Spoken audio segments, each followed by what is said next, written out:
ئایا کەسێک ئەگەر قوربانی بکە ساڵانە پێغەمبەری خوا صلی الله علیه و سلم وای کردو بۆ خۆی و بۆ کەسوکارەکەی ئایا کەسوکارەکەی لێرە بۆ نمونە کچێکی شووی کردووە ماڵی جیایە کوڕێکی ژنی هێناوە ماڵی جیایە ئایا ئەوانی شەگرێتەوە یا نایگرێتەوە زانایان بەعام لەسەر ئەوەن کەوا بۆ قوربانیکردن بۆ کەسوکار یعنی کە کەسوکارت تایە لە پشکەکانیە بەشدارکەی یعنی پشکێکی بەری ئەوانش بکەوێ خێرەکەی بەری ئەوان بکەوێ چەند شەرتێکیان داناوە وتویانە یەکەم ئەن یەکونە المضحی منفق عليهم یعنی کابرای قوربانی کرد خۆی نەفەقەیان بدا ئەو مناڵەی کچ بێیان کوڕ بێ کە ژیانی هاوسەرایەتی پێکێنابێ ئەم نەفەقەیان بکە بەڵێ ئەتوانێ بەشداریان بکە ئەگەر ئەم نەفەقەیان نەکا ئەوان هەرێکە نەفەقەی خۆی جیابێ و ئیشی جیابێ و ماڵی جیابێ بە کاملی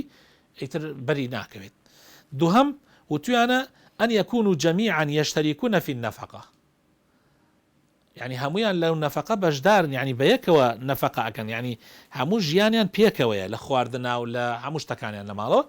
وەسێمیش ئەن یەکونە ئەهل البەیت الواحد ئەقارب وتویانە نزیک یەک بن یعنی باوک و کوڕ و باپیرە و ژن و ئەوانە ینی کەسانێک بن نزیک یەک ئەگەینا ئەگەر کەسێک لە ماڵەکەشا بێ بەڵام خزم نەبێ لەو ماڵە لەناو ئەوانە بژێ ئەویشی بەرناکەوێ بەڵام ئەگەر خزم بێ بەریەکەوێ کەوا بوو مختصر مفید ئەوەیە کە ئینسان ئەتوانێت قوربانی بکە کێتیایە بەشدار بکە لە قوربانەکەیە ماڵ و بناڵەکەی پێغەمبەری خوا صلی الله علیه و سلم فەرمێ هذا عن محمد وآل محمد يعني آل محمد کێیە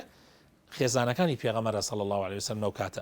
ئەو خێزانانەی کە لەگەڵ پێغەمبەری خوایە ژیان ئەگینا ئیمامی عەلی کە مێردی فاتیمەیە خۆی بۆ خۆی قوربانی تایبەتی بۆ خۆی ئەبێ بکە حەسەن و حوسەین کە لە ژێر نەفەقەی ئیمامی عەلی و فاتیمەی دایکیانە بوون ئەوان بۆ خۆیان سەر بە ئیمامی عەلی و سەر بە فاتیمە ئەبن نەک سەر بە پێغەمبەری خوا صلی الله عليه وسلم بەڵام پێغەمبەری خوا جیایە پێغەمبەری خوا لەبەرەوەی پێغەمبەری ئومەتە لەبەرەوە لە هینەکەی ترا فەرمێ و لە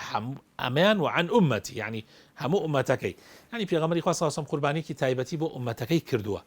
ئەمە حاڵەتێکی تایبەتی پێغەمبەر صلی الله عليه وسلم ئێمە ئیسە ناتوانین بڵین